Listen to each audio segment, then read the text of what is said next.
And now it was only a meeting about a meeting to look at the agenda for global climate change. But it's also a meeting about the conference later this year. But you wouldn't describe the mood as inspirational. Owen Fairclough explains why. It's arguably the most important climate change summit ever. A chance to forge a legally binding deal to curb industrial emissions and stop the planet from overheating.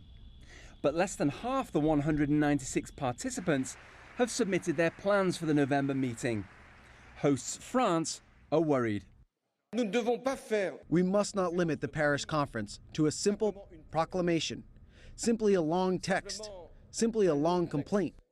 Smaller scale get-togethers away from these global events seem to have been more productive. Presidents Xi Jinping and Barack Obama signed a joint commitment last year for two of the world's biggest polluters to substantially cut their emissions. And China's decision to reduce coal-fired power plants is having some effect. At the moment, we're a natural gas-powered plant with an installed capacity of 1.3 gigawatts. We have an expanded installed capacity.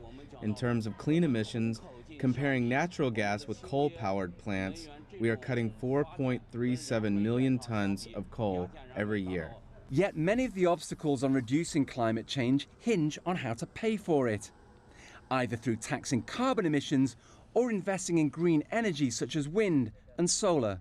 And some business leaders think developing economies can't continue to grow and lift people out of poverty without fossil fuels.